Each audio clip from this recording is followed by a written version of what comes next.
Bismillahirrahmanirrahim. Assalamualaikum warahmatullahi wabarakatuh. Perkenalkan, nama saya Ahmad Faiz Fikri, NIM 1021810002, Prodi Akuntansi Universitas Internasional Semen Indonesia. Pada kesempatan kali ini, saya akan menjelaskan sedikit tentang review materi dari manajemen sumber daya manusia. Sebelum saya beranjak ke sana, perlu kita ketahui bersama mengapa sih mempelajari MSM sangat penting. Menurut saya pribadi, mempelajari mata kuliah manajemen sumber daya manusia itu sangat penting. Mengapa? Karena bayangkan di sebuah perusahaan kan ada karyawan dengan tipe kepribadian yang berbeda-beda. Nah, tugas MSCM bagaimana seluruh karyawan dengan tipe kepribadian yang berbeda-beda tersebut bisa sinkron satu sama lain dan selaras dengan tujuan perusahaan. Bisa Anda bayangkan bagaimana jika tidak ada MSCM? Maka seluruh karyawan yang ada di perusahaan tersebut tentunya akan bertindak seenaknya, berperilaku semampunya, tidak sesuai dengan standar. Maka apa yang akan terjadi dengan perusahaan tersebut? Seperti itu. Selanjutnya kita akan membahas review materi mulai dari chapter 1 sampai terakhir.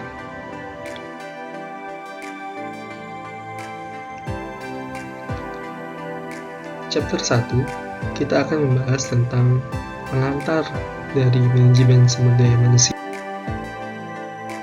Apa sih yang dimaksud dengan manajemen sumber daya manusia dan mengapa sangat penting? Di dalam suatu organisasi, terdapat fungsi-fungsi yang mewakili proses dari manajemen.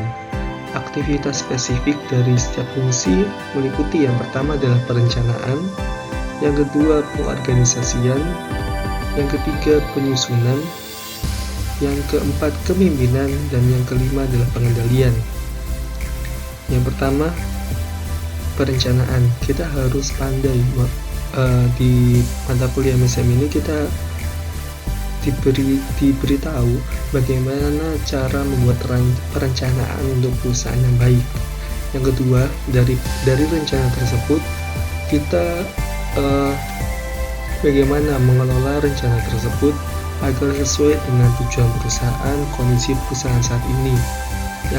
Yang ketiga adalah penyusunan staf. Yang keempat adalah kepemimpinan. Nah, di kepemimpinan ini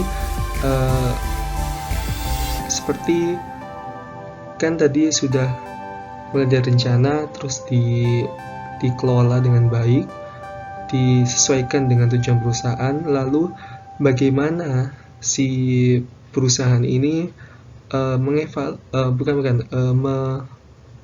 meyakinkan bahwa setiap hari yang ada di perusahaan tersebut bisa sesuai agar tujuan perusahaan bisa dicapai. Yang kelima adalah pengendalian. Di pengendalian ini biasanya kan tidak semua orang patuh terhadap peraturan. Nah, di fungsi pengendalian ini mengendalikan jika ada beberapa karyawan yang tidak sesuai dengan jalur, maka diarahkan untuk sesuai jalur lagi. Seperti itu.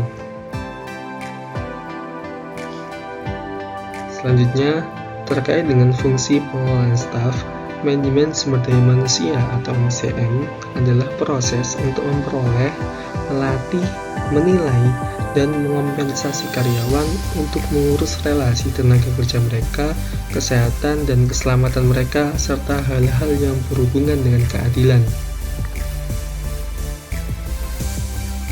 Mengapa manajemen sumber daya manusia penting bagi semua manajer? Yang pertama adalah MSCM dapat meningkatkan kinerja. Bisa diibaratkan SCM sebagai pusat laba. Konsep dan teknik manajemen sumber daya manusia dapat membantu dan memastikan Anda akan mendapatkan laba dari orang-orang. Nah, kan bisa dibayangkan jika perusahaan sudah mempunyai tujuan seperti ini, maka MSCM bertugas untuk mengawal seluruh karyawan, seluruh orang yang ada di perusahaan tersebut agar sesuai jalur, agar tujuan perusahaan bisa tercapai.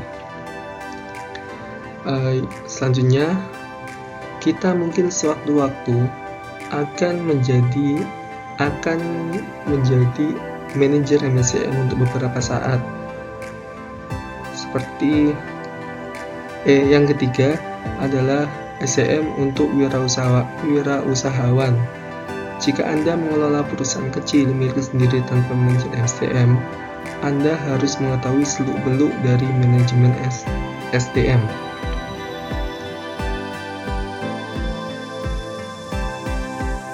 Selanjutnya, kita akan menginjak ke materi kedua, yakni strategi dan analisis manajemen sumber daya manusia. Apa sih yang dimaksud dengan proses manajemen strategis? Seperti manajer tidak dirancang secara cerdas kebijakan dan praktik sumber daya manusia mereka tanpa memahami peran yang akan dimainkan kebijakan dan praktik tersebut dalam mencapai sasaran strategis perusahaan mereka. Proses perencanaan manajemen adalah proses perencanaan manajerial dasar, melibatkan penetapan tujuan yang menurut ramalan perencanaan dasar, meninjau rangkaian tindakan alternatif, mengevaluasi opsi mana yang terbaik, dan kemudian memilih dan melaksanakan rencana Anda. Rencana memperlihatkan rangkaian tindakan untuk membawa dari tempat Anda berada ke sasaran. Perencanaan selalu diarahkan pada sasaran. Ada 3 jenis strategi. Yang pertama adalah strategi tingkat korporat. Jenis strategi yang mengidentifikasi portofolio bisnis yang secara total membentuk perusahaan dan cara bisnis ini berhubungan satu sama lain. Yang kedua, strategi kompetitif. Strategi yang mengidentifikasi cara membangun dan memperkuat posisi kompetitif jangka panjang bisnis dalam pasar. Yang terakhir adalah strategi fungsional. Strategi yang mengidentifikasi aktivitas-aktivitas luas yang akan dikejar oleh setiap departemen untuk membantu bisnis mencapai sasaran kompetitifnya. Selanjutnya, apakah yang dimaksud dengan audit SCM? Audit SCM adalah analisis yang digunakan organisasi untuk mengukur di mana mereka berada dan menentukan apa yang harus mereka capai untuk memperbaiki fungsi SCM mereka. Area-area tipikal audit SCM meliputi yang pertama adalah peran dan jumlah karyawan.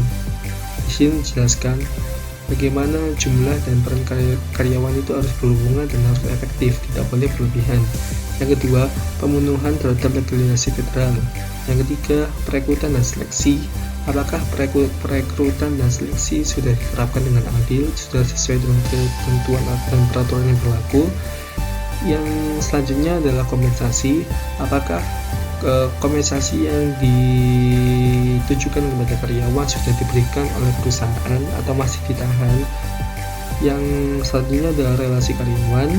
Yang selanjutnya adalah tunjangan wajib, tunjangan kelompok, bayaran, dokumentasi dan tata kearsipan, pelatihan dan pengembangan, komunikasi karyawan, dan kebijakan dan praktik terminasi dan transisi. Yang ketiga, kita akan membahas tentang proses analisis pekerjaan dan manajemen bakat. Proses manajemen bakat. Inti dari manajemen sumber daya manusia meliputi perekrutan, seleksi, pelatihan, penilaian, perencanaan karir, dan kompensasi. Cara tradisional untuk melihat aktivitas-aktivitas ini adalah sebagai serangkaian langkah berikut. Yang pertama adalah memutuskan posisi yang harus diisi melalui analisis pekerjaan, perencanaan personel, dan peramalan. Jadi, HRD bertugas untuk membuat perencanaan dengan menganalisis pekerjaan tersebut. Yang kedua adalah membangun kelompok pelamar kerja dengan merekrut kandidat internal atau eksternal. Yang ketiga, meminta kandidat mengisi formulir aplikasi dan mungkin menjalani wawancara penyaringan awal. Yang keempat, menggunakan alat-alat seleksi seperti tes, wawancara, pemeriksaan latar belakang, dan ujian fisik untuk mengidentifikasi kandidat yang kandidat yang terbaik. Selanjutnya, memutuskan kepada siapa penawaran diberikan. Selanjutnya, melakukan orientasi, melatih, dan mengembangkan karyawan untuk memberi mereka kompetensi yang mereka butuhkan untuk melakukan pekerjaan mereka. Selanjutnya, menilai karyawan untuk menilai bagaimana kerja mereka. Dan terakhir, memberikan imbalan dan mengompensasi karyawan untuk mempertahankan motivasi mereka. Manajemen bakat adalah proses yang berorientasi terhadap sasaran yang merupakan integrasi dari proses perencanaan, perekrutan, pengembangan, pengelolaan, dan kompensasi terhadap karyawan. Manajer yang mempunyai perspektif manajemen bakat adalah yang pertama, memperlakukan aktivitas manajemen bakat seperti perekrutan dan pelatihan sebagai hal yang berkaitan.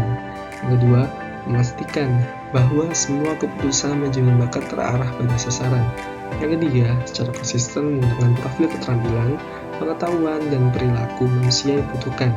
Yang keempat, secara aktif melakukan segmentasi dan mengelola karyawan. Yang kelima, secara aktif mengoordinasikan atau mengintegrasikan fungsi manajemen bakat dalam berjalan. Selanjutnya, pada chapter 4 ini kita akan membahas tentang perencanaan personel dan perekrutan.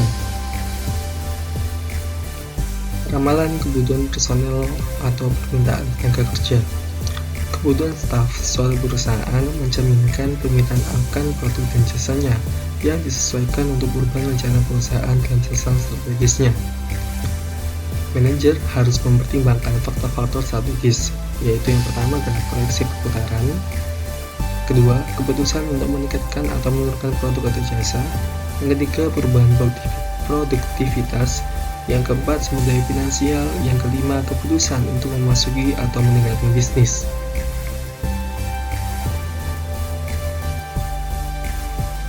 Yang kelima, kita akan membahas tentang tes dan seleksi karyawan. Mengapa seleksi karyawan itu penting? Tujuan dari seleksi karyawan adalah untuk mencapai kesesuaian antara orang dengan pekerjaan.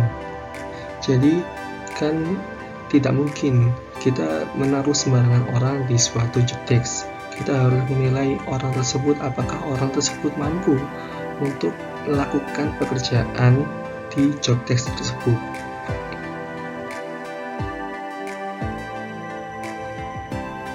Langkah yang pertama adalah menganalisis pekerjaan. Yang kedua, memilih tes yang cocok. Yang ketiga adalah memberikan tes kepada pelamar pekerjaan. Keempat adalah menurunkan nilai tes dengan kriteria Anda sebagai manajer perusahaan. Yang ketiga adalah validasi silang dan revalidasi. Maksud dari validasi silang ini adalah Anda mungkin ingin mengeceknya dengan melakukan validasi silang, dengan kata lain seperti mencocokkan data yang Anda punya, Anda bandingkan dengan karyawan yang lain. Seperti itu. Ada beberapa jenis tes. Yang pertama adalah tes kemampuan kognitif, ada tes IQ dan tes kemampuan kognitif. Ada tes kemampuan motorik dan fisik, dan juga ada tes untuk mengukur kepribadian dan minat. Yang keenam adalah pelatihan dan pengembangan karyawan. Pelatihan ini kan setelah karyawan itu direkrut pasti ada masa orientasi lah. Disinilah proses pelatihan tersebut. Pelatihan berarti memberikan kepada karyawan baru atau karyawan yang ada keterampilan yang mereka butuhkan untuk melakukan pekerjaan mereka, seperti memperlihatkan kepada tenaga penjual baru mengenai cara menjual produk Anda. Jadi seperti sales yang baru kita rekrut, kita ajari bagaimana cara menjual produk yang baik, bagaimana cara menyapa pelanggan dan sebagainya. Seperti itu. Analisis kinerja, menganalisis kebutuhan pelatihan karyawan yang ada. Jadi kita harus menganalisis bagaimana pelatihan yang akan kita terapkan kepada karyawan baru. Analisis kinerja atau performance analysis adalah proses untuk memverifikasi jika terdapat defisiensi kinerja dan menentukan apakah pemberi kerja harus mengoreksi defisiensi tersebut melalui pelatihan atau dengan cara lainnya. Terdapat beberapa cara untuk mengidentifikasi bagaimana karyawan yang ada bekerja. Yang pertama adalah penilaian. Yang kedua, data kinerja terkait pekerjaan. Jadi contohnya produktivitas, absensi, keterlambatan, keluhan, dan lain-lain. Yang ketiga, pengamatan oleh HRD. Yang keempat adalah wawancara dengan karyawan atau HRD-nya. Yang kelima, tes. Yang keenam adalah survei sikap. Yang ketujuh, catatan harian karyawan. Yang kedelapan, hasil pusat penilaian. Yang kesembilan, peranti lunak analitis kesenjangan kinerja khusus seperti dari sebuah software dan sebagainya. Yang ketujuh, kita akan membahas tentang manajemen dan penilaian kinerja. Dasar-dasar manajemen dan penilaian kinerja termasuk proses penilaian kinerja. Penilaian kinerja adalah mengevaluasi kinerja karyawan di masa datang, di masa sekarang, dan atau di masa lalu secara relatif terhadap standar kinerja. Pada intinya, penilaian kinerja selalu melibatkan proses penilaian kinerja, yaitu yang pertama adalah menetapkan standar kerja, yang kedua menilai kinerja aktual karyawan terhadap standar yang kita buat, yang ketiga memberikan umpan balik dari apa yang kita nilai dari kegiatan kinerja aktual karyawan. Kita berikan umpan balik apa yang harus ditingkatkan, apa yang harus dikurangi, dan sebagainya. Yang kedelapan, kita akan membahas tentang mengelola retensi, keterlibatan, dan karir karyawan. Mengelola perputaran dan retensi karyawan. Setelah kita sebagai manajer menginvestasikan waktu dan sumber daya untuk mempekerjakan dan melatih karyawan, manajer ingin memastikan bahwa orang tersebut tetap tinggal alias tidak resign sebelum waktunya.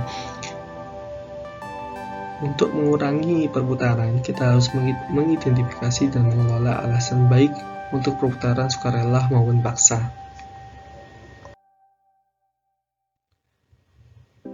Chapter 9, kita akan menyusun rencana bayaran strategis.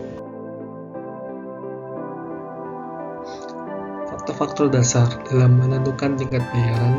Yang pertama adalah kompensasi karyawan, meliputi semua bentuk bayaran yang diberikan kepada karyawan dan timbul dari hubungan kerja mereka.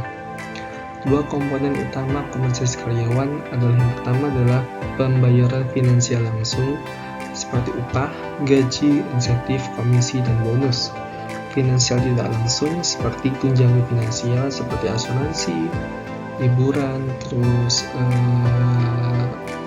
jaminan hari tua, jaminan kecelakaan kerja, jaminan kesehatan, dan dana pensiun.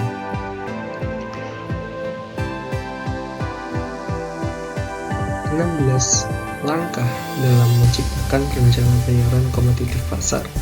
Yang pertama adalah memilih benchmark job. Yang kedua, memilih faktor yang dapat dikompensasi. Yang ketiga, memberikan bobot pada faktor yang dapat dikompensasi. Yang keempat, mengubah persentase menjadi poin. Yang kelima, mendefinisikan derajat siap faktor. Selanjutnya, yang ketujuh, menentukan poin derajat faktor. Yang kedelapan, meninjau deskripsi pekerjaan. Yang ke-9, mengevaluasi pekerjaan. Yang ke-10, menggambar kurva upah sekarang internal. Yang ke-11, melakukan analisis pasar atau survei gaji. Yang ke-12, menggambar kurva upah pasar. Selanjutnya, membandingkan dan menyesuaikan tingkat upah sekarang dan pasar untuk pekerjaan. Mengembangkan grade bayaran, menetapkan kisaran tingkat bayaran, menangani pekerjaan tersisa, dan mengawasi tingkat bayaran yang di luar garis. Jadi, langkah-langkah dalam menyusun rencana bayaran yang kompetitif, maksudnya rencana yang akan dilakukan oleh HRD untuk menilai berapa gaji yang pantas yang akan kita keluarkan, termasuk segala jenis biaya yang akan diterima oleh karyawan, baik itu finansial secara langsung ataupun tidak langsung. Kita harus survei dulu, keluar, mencari tahu berapa sih saran yang akan diterima oleh karyawan dengan keadaan perusahaan seperti ini, kondisi finansial perusahaan seperti ini, dan kondisi pada masyarakat seperti ini, seperti itu. Yang ke-10, bayaran berdasarkan kinerja dan insentif finansial. Program insentif. Bayaran berdasarkan jasa atau merit pay atau kenaikan bayaran berdasarkan jasa atau merit rise adalah kenaikan gaji yang diberikan oleh perusahaan kepada karyawan individual berdasarkan pada kinerja individual. Jadi semakin banyak jam kerja atau jam terbang dari suatu karyawan, maka semakin tinggi pula gaji yang akan diterimanya. 2. Adaptasi dari rencana bayaran berdasarkan jasa yang populer. Ada yang pertama adalah memberikan kenaikan bayaran berdasarkan jasa dalam pembayaran sekaligus tahun sekali dan tidak membuat kenaikan tersebut sebagai bagian dari gaji karyawan. Yang kedua, menghubungkan penghargaan berdasarkan jasa dengan kinerja individual dan organisasi. Jadi maksudnya yang pertama adalah memberikan kenaikan bayaran berdasarkan jam kerja atau jam terbang dari karyawan tersebut, berapa jam per hari per minggu yang dilakukan oleh karyawan untuk mendukung operasional perusahaan, dan pembayaran insentif tersebut diberikan 1 tahun sekali. Yang kedua adalah memberikan penghargaan berdasarkan jasa dengan kinerja individu dan organisasi. Jadi maksudnya kan biasanya ada itu karyawan terbaik bulan ini, karyawan terbaik bulan selanjutnya, dan selanjutnya. Jadi ada rasa bangga tersendiri dari karyawan ketika memperoleh penghargaan tersebut. Chapter 11, etika relasi karyawan dan perlakuan yang adil di tempat kerja.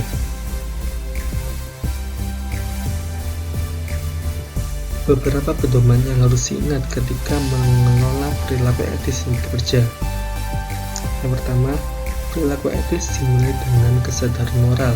Jadi kita sebagai pribadi, sebagai karyawan, itu dalam melakukan perilaku etis, kita biasanya itu memandang dulu kesadaran moral. Jadi seperti ini. Jika dirasa tidak baik, maka secara pribadi kita tidak akan melakukan perbuatan tersebut. Berbeda jika ada karyawan yang tidak memandang dengan moral, seperti itu. Yang kedua, manajer harus mempengaruhi etika karyawan dengan cara menanamkan norma, pembinaan, keseimbangan, kultur yang tepat, cara hati-hati. Etika akan tercederai ketika orang mendapatkan kelanggaran moral. Jadi seperti peraturan yang dilonggarkan itu untuk khususnya untuk perilaku etis itu akan menyebabkan membuka kesempatan kepada orang-orang agar melakukan perilaku yang non etis yang dapat kerja, seperti itu. Selanjutnya, moralitas yang paling kuat datang dari dalam atau dari diri sendiri. Sasaran yang sangat menantang yang dikejar Jeremy buta dan adanya tekanan pekerjaan dapat berkontribusi pada perilaku tidak etis. Maksudnya seperti target perusahaan tidak manusiawi, terus tekanan pekerjaan yang sangat tidak manusiawi akan menimbulkan beberapa karyawan akan melakukan perilaku yang non-etis atau tidak etis. Jangan memberikan imbalan pada perilaku yang buruk. Sudah jelas, hukumlah perilaku yang tidak etis. Jadi setiap ada karyawan yang melakukan pelanggaran norma, manajer harus menghukum dia, baik hukuman secara tertulis, fisik, ataupun bisa dari pemotongan gaji ataupun bisa dikeluarkan. Selanjutnya, Selanjutnya, sejauh mana karyawan dapat berbicara secara terbuka mengenai etika adalah peramal yang baik terhadap lawan medis. Terakhir, berhati-hatilah bahwa orang cenderung mengubah kompas moral mereka yang bergabung dengan organisasi. Chapter 12, Keselamatan Kerja dan Kesehatan Karyawan. Keselamatan kerja dan pencegahan kecelakaan menjadi perhatian manajer untuk sejumlah alasan. Salah satunya adalah misalnya angka kecelakaan di tempat kerja yang mencengangkan. Oleh karena itu, bagi perusahaan-perusahaan yang besar, biasanya itu memotong gaji karyawan untuk diberikan asuransi jaminan kecelakaan kerja. Lebih dari 80% pekerja dalam suatu survei memerintah keselamatan tempat kerja lebih penting dibandingkan dari upah minimum, hari sakit, dan cuti hamil. Jadi maksudnya keselamatan kerja di tempat kerja itu lebih penting daripada upah ataupun ketika hari sakit ataupun cuti hamil dan sebagainya. Apakah yang menyebabkan kecelakaan? Yang pertama adalah terjadi kebetulan, yang kedua kondisinya tidak aman, ataupun yang ketiga dari pihak karyawan tidak melakukan pekerjaan dengan aman. Kondisi tidak aman merupakan penyebab utama kecelakaan. Kondisi-kondisi ini meliputi perlengkapan yang tidak terlindungi dengan baik, yang kedua perlengkapan cacat, yang ketiga prosedur berbahaya di sekitar mesin atau perlengkapan, yang keempat penyimpanan yang tidak aman, yang kelima penerangan yang tidak semestinya, cahaya yang menyebabkan pencahayaan yang kurang terang, atau yang terakhir adalah ventilasi yang tidak semestinya. Bagaimana cara kita untuk mencegah kecelakaan? Yakni mengurangi kondisi tidak aman. Ini adalah pertahanan pertama pemberi kerja dalam mencegah kecelakaan. Yang kedua, teknisi keselamatan kerja harus mendesain pekerjaan untuk menghilangkan atau mengurangi bahaya fisik. Yang ketiga, pemberi kerja menggunakan alat-alat terkomputerisasi untuk mendesain perlengkapan yang lebih aman. Baik, terima kasih. Itulah tadi beberapa penjelasan saya tentang review materi mata kuliah manajemen sumber daya manusia. Semoga bermanfaat.